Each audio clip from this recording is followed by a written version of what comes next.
Welcome back, ladies and gents, to a brand new episode of our League of Legends Top 5 Plays. My name is Parva, and I'm here to show you some of the best plays submitted to us from all corners of the globe. So without further ado, let's kickstart this episode off with Xenoblast playing a Manly Thresh. At the start, we see the enemy Jarvan coming up the brush as Xeno winds up his hook and reels him in, but his AD carries behind on gear, so they try and disengage. Jarvan EQs knocking them both up, but an excellent double play grants us some distance, and then the shield from the Lantern absorbs just enough to keep him alive as Thresh exhausts Jarvan and turns the heat, getting him extremely low thanks to the tower. Thresh then follows through and grabs the kill on Jarvan, and then doesn't stop there as he gets on Miss Fortune, using Flay to keep her away from the brush. Out of nowhere, he turns with his Q, pulling her away and then opting to go man mode, diving in as Hecarim abandons the kill on Ezreal to help out Miss Fortune, but it's too late as the red buff infused Thresh gets the double. After some cutting back on Hecarim and a shield to absorb some damage, Thresh guarantees his safety with a flash, which also buys time for Ezreal to get a piece of the pie. So which one was the AD carry?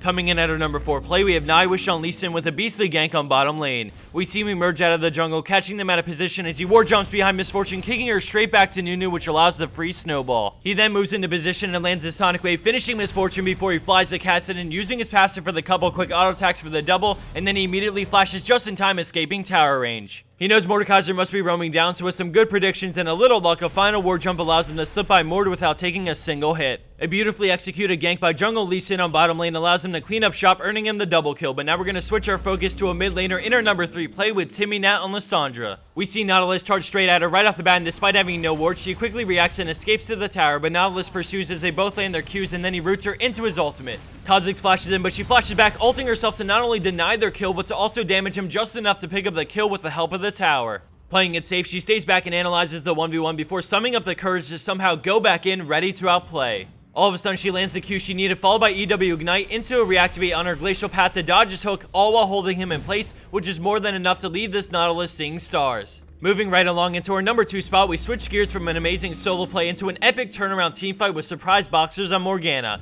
We start right into the action where Jarvan catches Kha'Zix with no leap up, so he EQs in and the fight begins. He lands a great Cataclysm on 3 members of her team as we see Ezreal start to wind up True Shot Barrage, and at this point, things are a disaster. Sona is moving in for a crescendo follow-up stun, and then the damage from Ezreal and TF will obliterate their team, so they quickly react. Zyra and Gangplank both land amazing ults, and to put the cherry on top, Morgana flashes into the center, hitting every single one of them with a devastating Soul Shackles. And just like that, the tables have turned. The CC chain from the Zyra ultimate knockup into the Soul Shackles slow and stun and all, while Gangplank's ultimate beats away at them, completely turns this fight 180 degrees in the favor of blue team, resulting in a 4-for-1.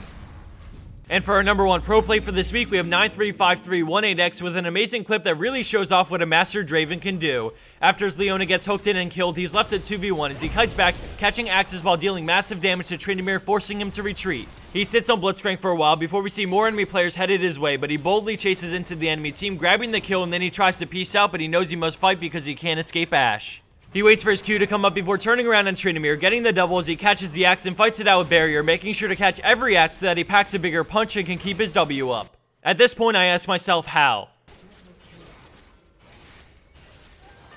Well, that's how. The chase on Blitz, waiting on his Q to turn on Trynd, and catching axe after axe in absolute mayhem earns his Draven the 1v4 quad and the number 1 spot. And for the bonus clip of the week, we have Brownie on Vi, who ults to go for the kill on Udyr, but it ends up having an epic side effect which secures another kill. Thanks for watching, everyone, and a special thanks to everyone who patiently waited for the RP from their number 1 plays. We've sent all the codes to everyone, so check your email addresses you submitted your clip from to enjoy your ride points. Take care, and I hope to see everyone back here for episode 140 of our League of Legends Top 5 Plays.